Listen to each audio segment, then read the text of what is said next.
York City, the epicenter of the pandemic. This is Democracy Now!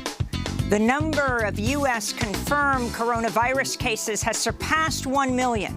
The death toll has passed 61,000 in the United States, though both numbers are probably far, far higher. The number of cases worldwide is almost 2 million. Today, we look at the global economic catastrophe triggered by the pandemic and its impact on the most vulnerable. When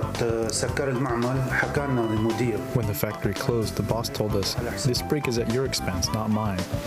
I have to sort out my cost of living, eating. He gave me nothing." As the World Food Program warns of a massive spike in global hunger, and more than 100 million people in cities worldwide falling into poverty. Can this crisis be a catalyst for change? We'll ask French economist Thomas Piketty. His new book, Capital and Ideology, has been described as a manifesto for political change. Then President Trump invokes the Defense Production Act, which bars local governments from closing meat-packing plants around the country. Mr. President, what can you do to help businesses with liability issues as workers come back in states that have opened up? Well, as you know, we just worked with the meat processors, and if you think about it, a form of delivery, we have tremendous product. We have ample supply, but there was a bottleneck caused by this whole pandemic. Beef, pork, and poultry processing plants are linked to areas with the highest rates of coronavirus transmission in the U.S. We'll get response from leading global health law expert Lawrence Gostin. He has served as a senior advisor to the World Health Organization for 3 decades. And we'll get his response to Trump repeatedly attacking the World Health Organization during this pandemic. All that and more coming up. Welcome to Democracy Now!, democracynow.org, The Quarantine Report. I'm Amy Goodman. The worldwide death toll from the coronavirus pandemic is nearing 228,000 people, with more than 3.2 million confirmed cases. In the hardest-hit nation, the United States, the official death toll has surpassed 61,000, although data from the Centers for Disease Control and Prevention suggests thousands more have died of the disease than have been officially reported. At the White House, President Trump's senior advisor and son-in-law, Jared Kushner, called the federal response to the coronavirus crisis a great American success story. And again, we're on the other side of the medical aspect of this, and I think that we've achieved all the different milestones that are needed. So the federal government rose to the challenge, and this is a great success story. In New York, emergency workers responding to 911 calls about a foul odor outside a Brooklyn funeral home found dozens of decomposing bodies in a pair of unrefrigerated trucks. New York's daily COVID-19 death toll held steady Wednesday, with 330 deaths reported in 24 hours. New Jersey Governor Phil Murphy said Wednesday he'll reopen state parks beginning Saturday and may reopen golf courses. New Jersey reported 329 more people died of COVID-19 in just one day. In Massachusetts, nearly 70 residents of a home for aging military veterans have died of COVID-19, making it the deadliest outbreak in a U.S. nursing home. The superintendent of the Soldiers' Home in Holyoke, a state-run long-term care center, has been placed on administrative leave pending an investigation. An Associated Press tally found over 13,700 COVID-19 deaths in nursing homes and long-term care facilities around the United States. At the White House, President Trump predicted the coronavirus would soon be eradicated from the United States, even if no vaccine is developed. It's going to go. It's going to leave. It's going to be gone. It's going to be eradicated, and it might take longer. It might be in smaller sections. It won't be what we had. CNN reports President Trump angrily threatened to fire his campaign manager Friday after he was presented with poll numbers showing him losing ground to presumptive Democratic nominee Joe Biden. Trump's outburst came one day after he suggested injecting disinfectants into COVID-19 patients. The New York Times reports top Trump administration officials are pushing U.S. spy agencies to hunt for evidence to support an unsubstantiated theory that a government laboratory in Wuhan Wuhan, China was the source of the coronavirus and not an animal-to-human transmission of the disease, as most scientists suspect. The effort is tied to the Trump campaign's bid to deflect blame for the pandemic onto China. Meanwhile, President Trump said Wednesday he's planning to travel to Arizona next week and predicted his presidential campaign would resume holding massive rallies, quote, in the not-too-distant future. On Wednesday, Dr. Anthony Fauci said a second wave of coronavirus deaths is inevitable and warned that if states relax stay-at-home orders and social distancing measures too soon, the United States, quote, could be in for a bad fall and a bad winter. The Food and Drug Administration will announce emergency use authorization for the antiviral drug remdesivir after preliminary results from a federal trial showed the drug could speed recovery in patients infected with the coronavirus. The finding, which has not yet been peer-reviewed, came after another study published in the Lancet Medical Journal found no benefit for the drug in severely ill patients in China. The new results suggest a moderate improvement in the death rate of patients taking remdesivir, whose hospital stays were shortened on average from 15 to 11 days. At the White House, top coronavirus task force scientist Dr. Anthony Fauci welcomed news of the first potential treatment for COVID-19. Although a 31% improvement doesn't seem like a knockout 100%, it is a very important proof of concept, because what it is proven is that a drug can block this virus. In Los Angeles, Mayor Eric Garcetti said Wednesday any Los Angeles resident who wants a coronavirus test can get one for free at city-run testing sites. The tests are by appointment only at 35 testing sites across Los Angeles County. Already, people are finding it very difficult to make an appointment. The Labor Department's releasing the latest weekly unemployment numbers today, with economists expecting another 3.5 million jobless claims. About 30 million people have filed for unemployment in just 6 weeks. Joining the surge are an increasing number of state and municipal workers whose jobs are threatened by an unprecedented drop in tax revenues. Without more federal aid, local governments say they'll soon be forced to lay off millions of public employees, affecting health, sanitation, education, transit, and other public services. The United Nations Labor Agency Wednesday warned some 1.6 billion workers in the informal economy, nearly half the world's workforce, are in immediate danger of having their livelihoods destroyed by the economic catastrophe triggered by the COVID-19 pandemic. This comes as the World Bank and other groups say some 100 million people living in densely populated cities around the globe will likely fall into poverty due to the pandemic. In related news, the World Food Program and UNICEF warn some 370 million children are missing out on school meals amid school closures due to the pandemic. The World Food Program earlier this week issued an alert about a potential massive rise in global food insecurity, particularly in East African countries. 20 million people are now food insecure in 9 countries in the region: Ethiopia, South Sudan, Kenya, Somalia, Uganda, Rwanda, Burundi, Djibouti, and Eritrea. South Korea reported no new domestic coronavirus cases Wednesday for the first time since January 20th, the day the first cases of the virus were detected both in South Korea and the United States. The Korea Centers for Disease Control and Prevention did report 4 new coronavirus cases, saying they were imported from international travelers. South Korea reports just 247 people have died of COVID-19 after South Korea took early and aggressive action to control the spread of the disease. In Britain, the death toll from COVID-19 has passed 26,000, surpassing France and Spain and making the UK second only to Italy among European countries in the total number of coronavirus deaths. In Switzerland, health officials say it's now safe for children under the age of 10 to hug their grandparents, after concluding that young people do not transmit the virus. The recommendation contradicts medical advice of doctors in other countries who say there's no data to support the conclusion. Russia reports it's confirmed over 106,000 coronavirus cases with over 1,000 deaths, making Russia the 8th most affected country in the world. This week, President Vladimir Putin admitted Russia has a severe shortage of personal protective equipment for medical workers and warned the worst is yet to come. In Mexico, nearly 1,000 women were murdered in the first 3 months of the year, a rise of nearly 10% in femicides compared to the same period in 2019.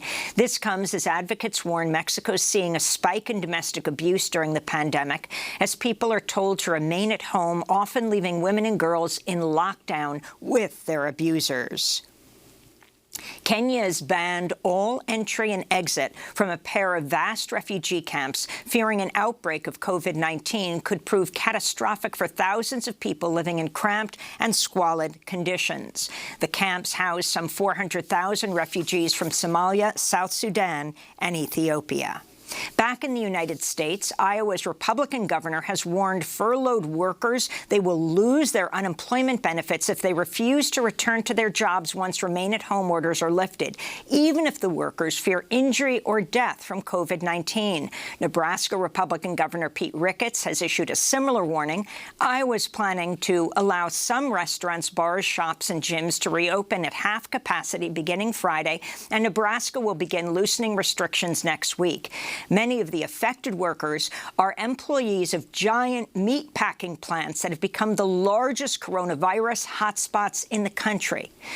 Scores of workers at Smithfield plant in Crete, Nebraska, walked off the job Wednesday in an unsanctioned work stoppage after Smithfield reversed a decision to close and clean the facility. In Weld County, Colorado, an enormous JBS pork plant has reopened, even though a fifth employee has died from COVID-19. The plant reopened even though JBS managers have not tested all of its employees for the disease, as they had promised. Here in New York, transit officials are teaming up with the NYPD to force unhoused people from the subway system. Under a new policy, people will not be allowed to remain in a subway station for more than an hour and will be removed from trains that reach the end of a subway line. On Tuesday, New York Governor Andrew Cuomo attacked unhoused people for sheltering in subway cars. That is disgusting, what is happening on those subway cars. It's disrespectful to the essential workers who need to ride the subway system. Coalition for the Homeless responded, quote, "More policing won't stop homeless individuals from taking refuge in the subways because it doesn't address what people actually need, safe, private space so they can take the advice of health officials to maintain social distance. The city could open up thousands of hotel rooms and offer every single person on the subway access to them if only Mayor de Blasio had the political will," they said. New York Governor Cuomo has repeatedly rejected the idea of raising taxes on wealthy New Yorkers to pay for services for the unhoused.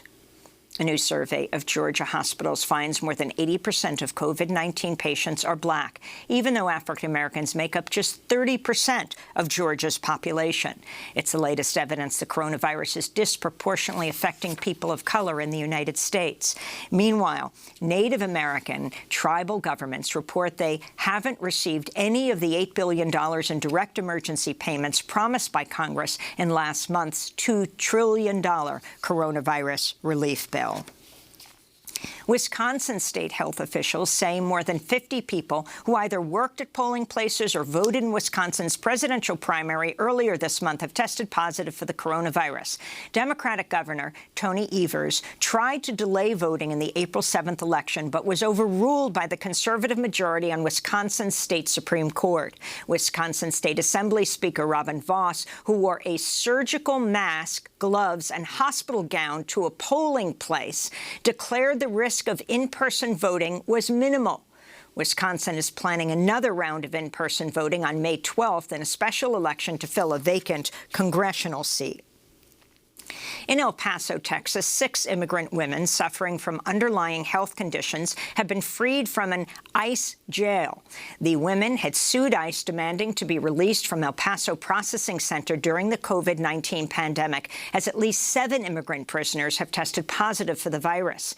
In Louisiana, Mother Jones reports 2 guards at the Richwood Correctional Center have recently died of what colleagues say were complications from COVID-19, although tests are pending. At least 45 people in the custody of ICE at Richwood have tested positive for the virus.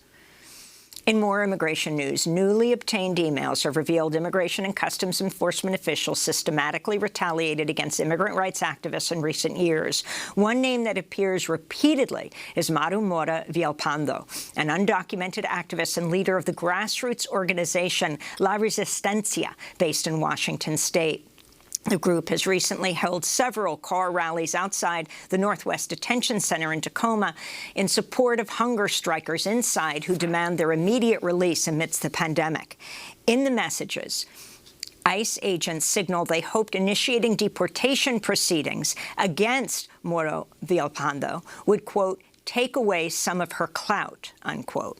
The uncovered emails are part of an ongoing federal litigation led by La Resistencia against ICE's continuous targeting of immigrant rights advocates across the country. And former Georgia gubernatorial candidate Stacey Abrams Tuesday defended Democratic presidential candidate Joe Biden as he faces sexual assault allegations from former aide Tara Reade. I believe that women deserve to be heard, and I believe that they need to be listened to. But I also believe that those allegations have to be investigated by credible sources.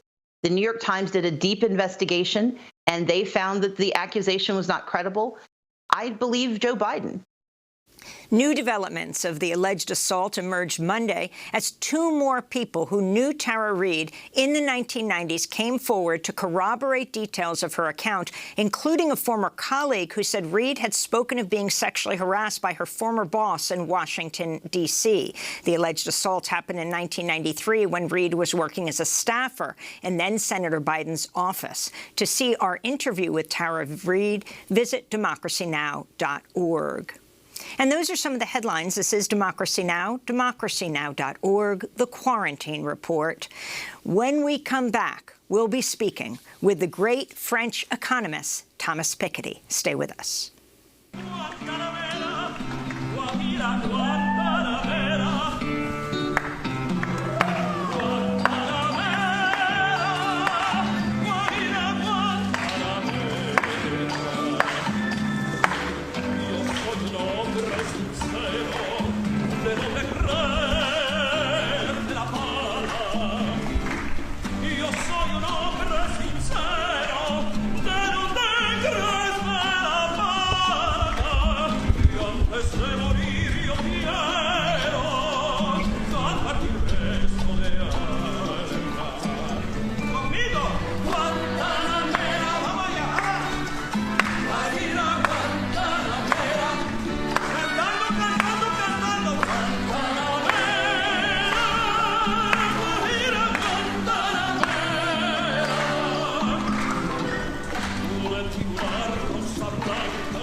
Singer Stéphane Sénéchal singing Guantanamera on his balcony in Paris, France.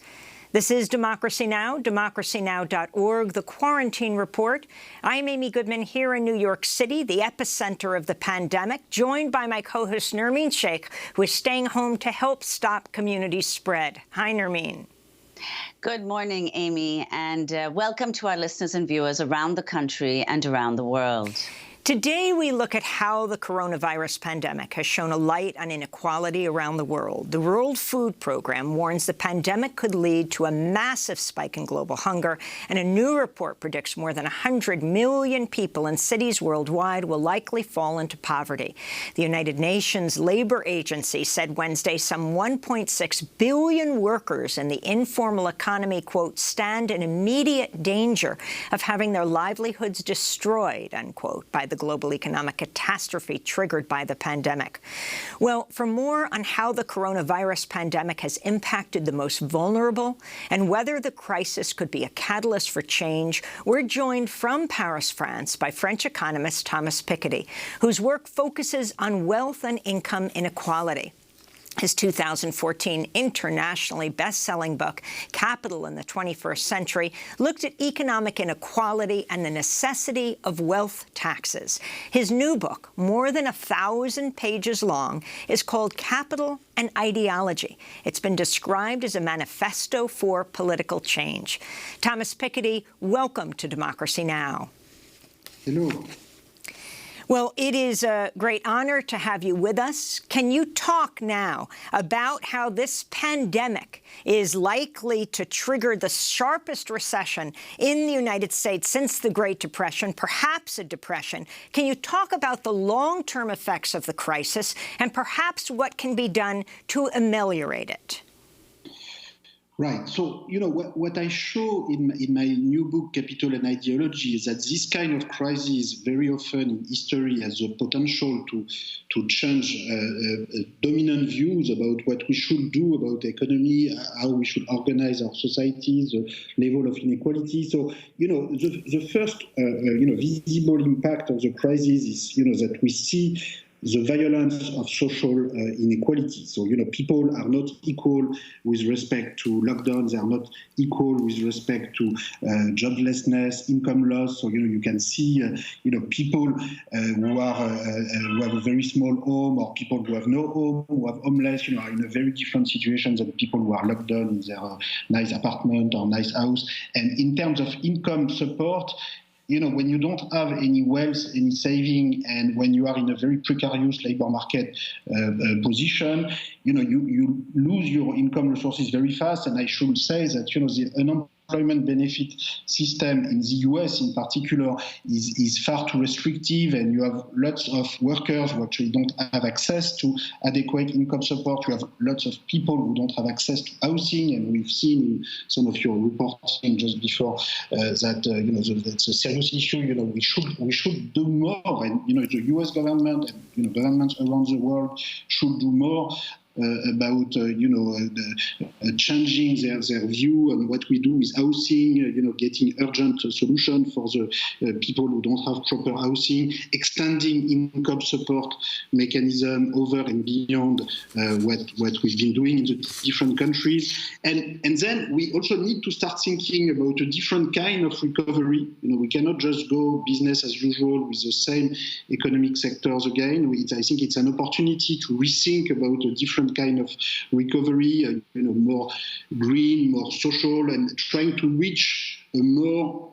equitable and more sustainable development model, because this is something we've been discussing for a long time, especially since the 2008 financial crisis. And I think with the financing of this crisis, we are going to have to change our view about what's the proper level of inequality in a society. We see today that all the ideology sort of against government action, and in particular against public health systems and public investment in hospitals, this discourse today, of course, look very weak given the reality of the situation. So I think this is likely to change. It has already been changed to some extent, but this needs to go much further, than what we have done so far. Thomas Piketty, before we get to what might happen once this pandemic has come to an end, could you respond to the stimulus package that the Trump administration has proposed and that the U.S. Congress has approved, who that stimulus package is helping, or what companies the package is helping, and how it compares to the stimulus package put together by the Macron government? Yeah, there's a number of difference between the U.S. and the European stimulus package. I would say, the first thing is that the U.S. package is certainly insufficient in terms of unemployment insurance. Generally speaking, unemployment insurance schemes in Europe, not only in France, but also in Germany, in Denmark, throughout Europe, are more developed than in the U.S. They are more generous, including to wages, at 2 times, 3 times, 4 times the minimum wage, whereas the unemployment benefit system in the US is going to be pretty weak. And also, in terms of coverage of workers which don't have a permanent wage earner status and who have different labor market status, including temporary work, I would say on both sides of the Atlantic, there is a lot of missing areas and a lot of gaps. A lot of people who simply don't have access to adequate income support, and I can see them in the streets of Paris, and I assume this is the same in the US. People who have to keep working, doing delivery jobs on their bicycle, or all sorts of jobs where you don't have adequate unemployment benefit. What's missing also from the Trump recovery plan, I think, is a clear understanding of how we are going to have a recovery in the medium run that puts more emphasis on I think first investing in the hospital sector. I think it will be a good time in the US to move in the direction of a universal healthcare system, that's for sure, but more generally to invest more in the hospital sector. I think we cannot just recover with the same sector as before, automobile, airplane, etc. We also have to take this opportunity to think about a more sustainable and equitable development model. So this means investing more in sectors like health, hospital, but more generally investing more in innovation and environmental technologies. We have to invest more in schools, universities. Historically, the source of prosperity has been education and relatively equal level of education. And in the US in particular, has been an economic leader for most of the 20th century because it was an educational leader. And I think we've lost memory of that, because this has been replaced starting in the 1980s, 1990s by a different kind of ideology, according to which prosperity will come from more and more inequality, more concentration of wealth in a few hands. But in fact, this doesn't work. And in fact, the growth rate of the US economy, has been divided by 2. If you look at national income per capita in the US between 1990 and 2020, it has been only 1.1% per year, whereas between 1950 and 1990, it was 2.2%. And if you look between 1910 and 1950, it was 2.1, 1870, 1910, about 2.1 as well. So the last 30 years, have been characterized by very high levels of inequality, rising concentration of wealth at the top, declining wages at the bottom, in particular declining minimum wage, and also declining growth. So in the end, this curse toward more and more inequality didn't work. And, I think we should take this opportunity of this crisis, after the 2008 financial crisis, to just rethink, not only about our health policy and investing more in hospital, which is the obvious, conclusion from this crisis, but also to rethink about our economic model more generally and moving toward more equality, more sustainability. And this is what I don't see, and I don't see it with Trump, I don't really see it with Macron. Both presidents, of course, are supposed to be very different, as we all know, but at the same time, there is one important common point, is that they started their mandate by giving big tax cut to the wealthy, to summarize. In France, there was a repeal of the wealth tax. In the US, there was big tax cut for very high income taxpayers and for large corporations. Trump also wanted to get rid of the estate tax. He couldn't get it adopted, but that was his plan. And so both presidents made this huge tax cut to the wealthy. And so the big question is, are they going to be able today to sort of change, hold back a little bit and say, well, look, now we are going to have to pay for more investment in public services. We have to care more about, all these healthcare workers, all these homeless. We have to have more. Are they going to be able to change their mind and change their ideology about these tax cuts? And, I think it's very much an open question at this stage. It will depend on the strength of the mobilization in the opposition parties and various social groups that push for a different policy. It will also depend on what people within the Republican Party or within Macron Party in the case of France, whether they will accept to continue, supporting their champion without a change in the policy package. And yeah, I guess it's too early to say what the full long-run consequences in terms of economic policy and political ideology of this crisis are going to be. And it's a general lesson that I take also from my book Capital and Ideology, which is that the crises are time when you have different trajectories are possible. You have very fast bifurcation. That's a very general lesson of history, is that the level of social inequality across societies primarily depends on political mobilization and ideological change rather than pure economic or technological determinants.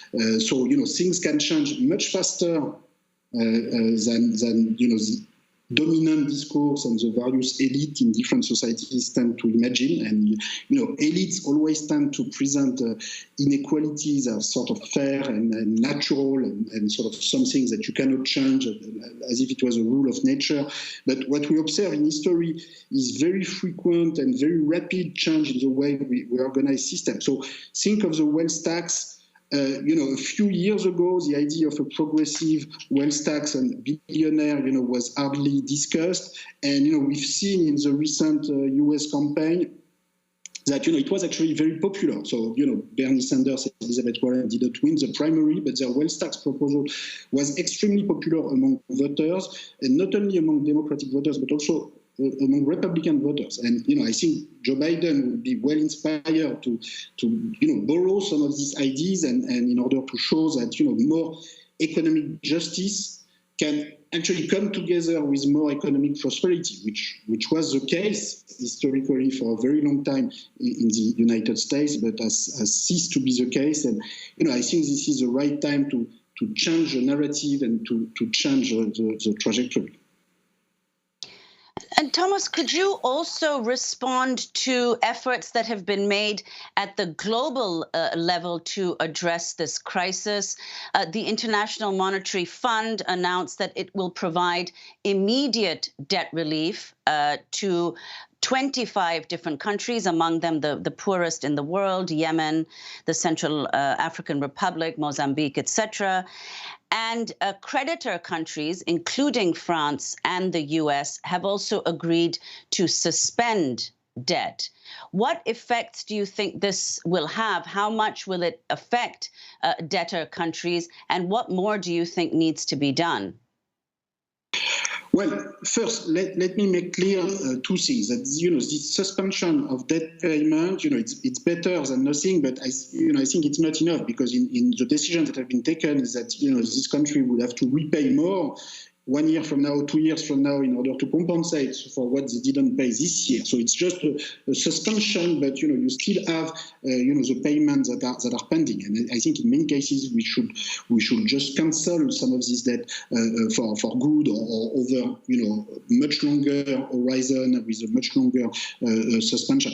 The second thing I want to stress is that the French proposal to suspend the debt payment in Africa was a bit hypocritical, in the sense that most of the debt is not held by France, it's held by China or other countries. So, it's good to propose that other countries suspend their debt, but I think it's even better if you can show the example, so you can decide to, stop your payment for your own debt. You should also, in the case of Europe, develop more solidarity within Europe. And, I would like, France to propose to mutualize the interest rate to countries like Italy and Spain, which have been hit very hard. And the usual excuse for not doing that in France is to say, well, look, the Netherlands or Germany don't want to do it, therefore we can't do it. But, it's always better to do something with 2 countries or 3 countries rather than one. Of course, it's even better if all countries join after that. But to begin with, every initiative is good. Now, over and beyond this issue of debt, which is very important, I think this crisis, especially in developing countries, in Africa or in India, for instance, should be used as an opportunity to accelerate the development of the welfare state, of the safety net system. And, in many of these countries, you just don't have anything in terms of safety net, which means that when you decide a lockdown, when you decide a confinement, like what happened in India a couple of weeks ago, it's not clear that it's really something you can sustain for very long. Because in practice, what happened, and we've seen that on TV and many articles, is that, in practice, many of the rural workers or migrants were just pushed away of the cities. Many people that were working on construction sites in cities or who didn't really have a solid home in the cities were pushed away. And you had this sometimes violence and mass transportation of people through the countryside, which is probably not the best way to avoid the spreading of the virus. And in any case, if you don't have a basic safety net, at some point people will have to go out and work and find money and find food. And so, this should be an opportunity both in India, in Africa, in every country where you don't have such system to develop this kind of basic income scheme, which is possible. Let me say that, if you look in the case of India, which is a very important case, of course, this is about to become the largest country in the world very soon. This is the largest electoral democracy in the world. And last year, during the electoral campaign in India, there was a proposal by the Congress Party and by a number of lower caste parties to put in place a minimum income scheme. Unfortunately, they didn't win the election, partly because there were terror attacks in Kashmir in January 2019, which allowed the Hindu Nationalist Party of Modi to reframe the election more in the direction of Hindu-Muslim identity conflict rather than redistribution and sort of social inequality. This is sad, but this is not the end of history. I think the discussion will continue, and sometimes what you see in history following like big crises like this one is that even government like Modi, even government would initially didn't plan to introduce a welfare state or to introduce progressive taxation, you see that after World War I, after World War II, even sort of right-wing governments or governments who didn't have such plans end up developing new policy tools just because the circumstances sort of force them to do so. And at this stage, nobody knows, so at this stage, we talk mostly about the US, about Europe. Nobody knows how the epidemic is going to spread in the south. We don't have much data. This may take a bit more time. What we know from the Spanish flu of 1918, 1919, which is the closest historical precedent to what we have today, is that the human casualties as a proportion of the population were much, much larger. In India, in Indonesia, in South Africa, it was up to 5% of the population who died in these countries as compared to 0.5% to 1% in Europe or in the United States, which is already enormous. Today, 0.5 to 1% in the world will mean 50 million people killed so this is already an enormous mortality rate. But in poor countries it was 5 times more. So nobody knows at this stage how things are going to work out in the south. But it's clear that in case things go bad and in case a more complete lockdown is necessary in these countries, then governments will have to develop safety net, and the international community will have not only to suspend all debt and to actually cancel all this debt, but we will have to think also to a different international economic, financial, and tax system. There's been a lot of discussion over the past 8 years at the level of the OECD on how you tax large multinational corporations, which, as we know, very often don't pay tax anywhere. So there's a proposal at the level of OECD, so everybody is around the table and pretending to be cooperative, at least for one time. And the idea is to have a common declaration of profits at the world level for large multinational corporations. And then the question is, how do you distribute these taxable profits across countries? And so far, because the OECD is a club of rich countries, countries in Europe and North America have said, well, we are going to try to get the money out of tax havens to bring them the taxable profit back to us, basically, rather than back to the South. So they are discussing about distributing the corporate tax base in proportion to the sales, in proportion to indicators which are sort of good for in effect for where the final consumers are in the north in terms of total value that is being sold. Thomas Piketty, I hate to cut you off. But we only have a minute to go, and I want to ask you, the U.S. Labor Department has just released its latest unemployment numbers as you were speaking, showing more than 3.8 million people filed for unemployment benefits in the last week. So that brings the total number to 30 million people who have filed for unemployment in just 6 weeks. I want to go back to 2 months ago. Bernie Sanders was the Democratic front-runner for president, a man you supported. The unemployment rate was 3.5%, and the U.S. just reported its first coronavirus death. So I want to ask you about the significance of this. Last month, you tweeted a graph showing voter turnout from 1945 to 2020, which revealed far fewer Americans over that period voted in elections than the electorate, proportionally in either Britain or France. You tweeted, Sanders to the aid of U.S. democracy. Only a full-scale reorientation of the type proposed by Sanders would eventually rid American democracy of the inegalitarian practices which undermine it and deal with the electoral disaffection of the working classes. That's what you wrote then. Talk about what has happened in this 2 months, what you think needs to happen. This, as the Senate Majority Leader Mitch McConnell has said, states should simply go bankrupt unless they agree to a Republican austerity plan, and then they might get some U.S. government aid. Yeah, I mean, this statement is particularly crazy. I mean, we had this kind of statement back in the 30s, what we call the liquidationist ideology, let's liquidate, bad firms, bad banks, bad states. But of course, this is the worst policy you can imagine, both in terms of social consequences and in terms of macroeconomic consequences.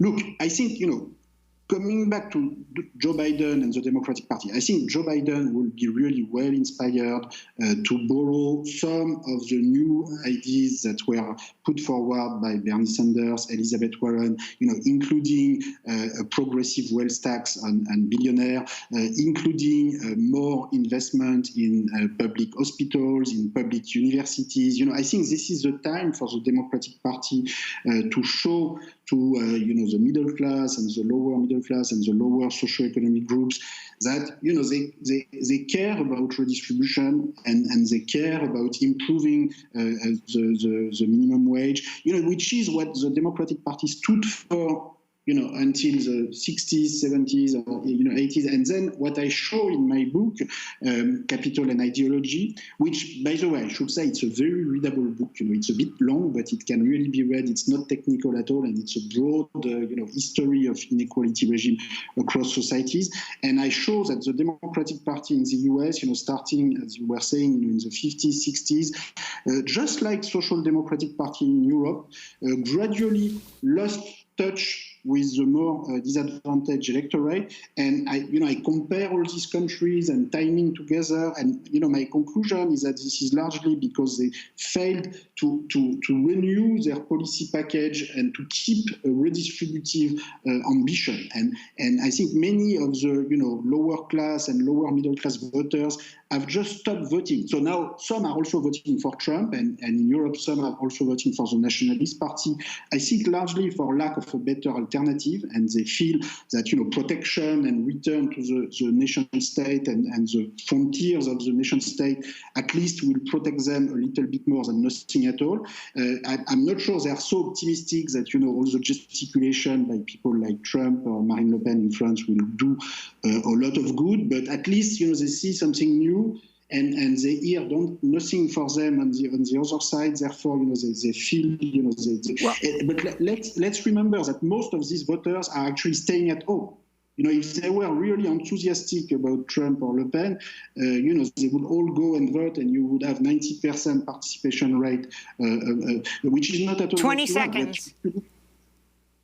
If you look in the US in particular, the bottom 50% income voters, you have huge abstention, very low turnout. So I think this shows that there's a need for a different discourse, trying to bring back these voters to the voting booth. And I think this crisis is an opportunity to, for Joe Biden in particular, to send a strong signal to this electorate. Well, I want to thank you so much, Thomas Piketty, and there's so much more to talk about, but people can read a lot about your thoughts in your new book. Thomas Piketty, French economist whose work focuses on wealth and income inequality. His new book is just out. It's called Capital and Ideology. When we come back, President Trump invokes the Defense Production Act to bar local governments from closing meatpacking plants around the U.S., even though they are the major hotspots for the coronavirus. What does this mean for the thousands of workers who have gotten sick?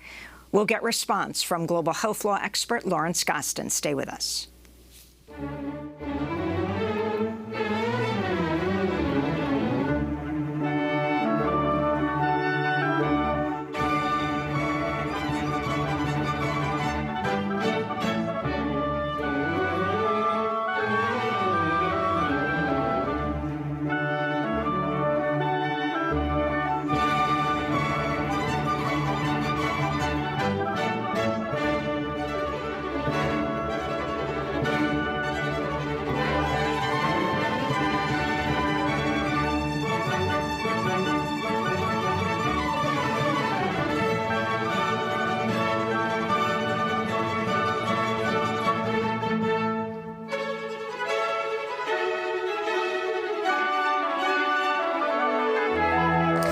Mozart's The Marriage of Figaro, performed by the National Orchestra of Île-de-France while social distancing in their homes, playing alone together. This is Democracy Now!, democracynow.org, The Quarantine Report. I'm Amy Goodman with Nermeen Sheikh. This week, President Trump invoked the Defense Production Act to bar local governments from closing meatpacking plants around the United States. His executive order comes as U.S. beef, pork, and poultry processing plants are linked to areas with the highest rates of coronavirus transmission in the country. Topping the list is a region around Sioux City, Iowa, where confirmed coronavirus cases are more than doubling every day, with outbreaks at a massive Tyson Foods beef plant and a Seaboard Trump Foods pork plant. Trump's order declares meat plants critical infrastructure. He announced it on Workers' Memorial Day, an international day of remembrance and action for workers killed or disabled on the job. At least 20 meatpacking workers have died from COVID-19. Thousands have fallen ill from the disease. This comes as federal guidelines for social distancing are set to expire today, leaving states to determine their plans for reopening. The Iowa governor, Kim Reynolds, has threatened workers who don't want to return to work because of the coronavirus, saying they will not receive unemployment benefits. Nebraska workers also risk losing unemployment if they refuse to return to their jobs. This is Trump responding to a reporter in the Oval Office Wednesday. Mr. President, what can you do to help businesses with liability issues as workers come back in states that have opened up? Well, as you know, we just worked with the meat processors, and if you think about it, a form of delivery, we have tremendous product. We have ample supply, but there was a bottleneck caused by this whole pandemic, and it was potentially pretty serious. And I just got off the phone with the biggest in the world. I mean, the biggest distributors there are, and the big companies that you've been reading about. They are so thrilled. They're so happy. They're all gung-ho, and we solved their problems. We unblocked some of the bottlenecks. In a statement, Stuart Applebaum, president of the Retail, Wholesale and Department Store Union, said, quote, "We only wish that this administration cared as much about the lives of working people as it does about meat, pork and poultry products." Well, for more, we're joined by Lawrence Gostin, professor of global health law at Georgetown University, directs the World Health Organization's Center on National and Global Health Law, and has served as a senior advisor to the WHO for 3 decades. He is also the global editor for JAMA, that's the Journal of the American Medical Association. He's joining us from his home in Washington, D.C. Lawrence Gostin, interestingly, last time you joined us on Democracy Now! Several years ago, it was to discuss the Obama administration caving to the meat lobby in its dietary guidelines, despite World Health Organization findings that processed meat can cause cancer. I want to welcome you back to Democracy Now! In a minute, we're going to ask you about Trump's attack on the World Health Organization, removing its funding. But right now, I want to ask you about this massive decision he has made. As thousands of workers have taken ill with COVID-19, President Trump issues this executive order saying states cannot close meatpacking plants. Talk about the significance of this. Yeah, well, I mean, remember, the Defense Production Act was really to kind of marshal our production for kind of a warlike state. And so if you think about, if we're in a war now, the weapons we need is not meat and pork. The weapons we actually need are testing equipment, ventilators, and particularly personal protective equipment for our brave health workers, our doctors, nurses, and others, staff in hospitals. So that's what the act should be used for, not for producing actually quite unhealthy products like beef and pork. But that's even a sideshow. The real thing. Not to mention the very concern of the workers is that they don't have protective equipment or the tests that they need. Exactly. No, that's a really good point. Thank you. Also the act, when Congress passed that act, it certainly did not have in mind that the president has the power or the right to put workers' lives and health at risk. And remember, it's not just the workers that are being put at risk. It's the workers' spouses, it's their children, it's their wider families, all being placed at risk. No president does have the right to endanger the people of the United States, and certainly not to produce an unhealthy product. So what do we do now? I mean, I think, I would urge states, while they might still want to close those meatpacking plants down and let the federal government try to litigate it. But if not, they certainly should exercise their public health powers, because Congress clearly did not intend to prevent states from assuring the health and safety of the population, and particularly the workforce. And so just for a start, state public health departments and governors should slap on really major sanctions against firms that don't provide adequate personal protection equipment, adequate social distancing, and to take every possible rigorous measure to ensure the health and safety of these women and men. Now, this is, remember, would any of you want to go to any of your lists? African American. These men and women are overwhelmingly immigrants and African Americans. They are. And, and to say that we can just trust the meatpacking operators and the industry to do this, well, self-evidently we can't. If you go back into history, there's a long history of abusing immigrant labor in meatpacking plants. And also self-evidently, safety precautions haven't been taken because people have died and they're getting sick in their thousands. And so why would we want to put, hardworking Americans and their families at risk? Why would we want to have them choose between their livelihoods and their lives, or the lives of their children? It's really, it has no heart, it has no compassion, and a leader, first and foremost, the first responsibility of any leader, any government, is the health and safety and well-being of its population. So this is really unforgivable, I think.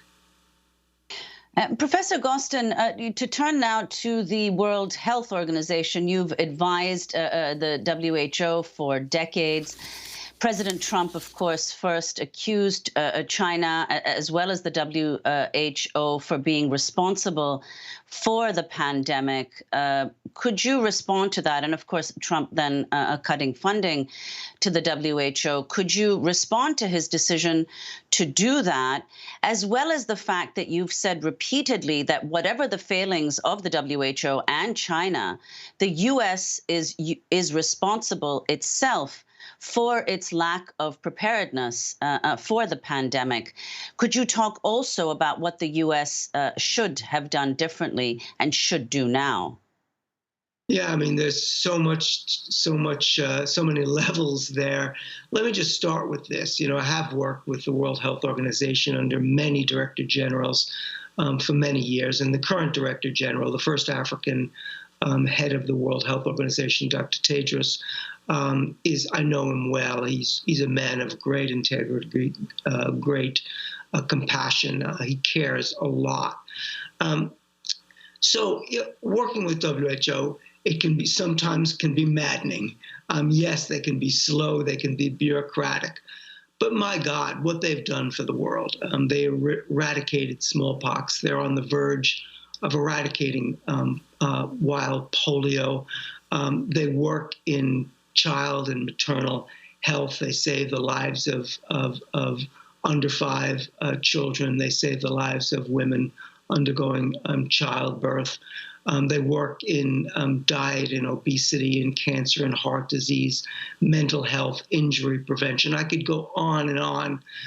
So to actually just try to kick the World Health Organization after all it's done on a budget around the size of one large U.S. hospital. I mean, rather than criticizing WHO, we should be dropping our jaw and thanking them for all the things that they've done. So what about this particular episode with the coronavirus in China? President Trump has said the WHO took China's side, but there is no sides to a pandemic. And yes, Dr. Tedros did praise China, but he's also praised President Trump.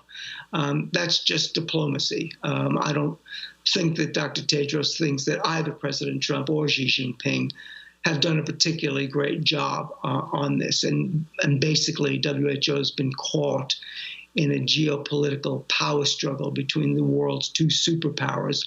And at a time of a once-in-a-century public health crisis, that couldn't be more destructive. So what should the United States do? It should lead a global coalition to at least double the funding of the World Health Organization. Right now, we have the WHO we deserve because we've provided it with pitiful financing. We've given it control over less than 1/4 of its budget because we just earmark all the funds that we want for our pet projects. We don't give it any political backing.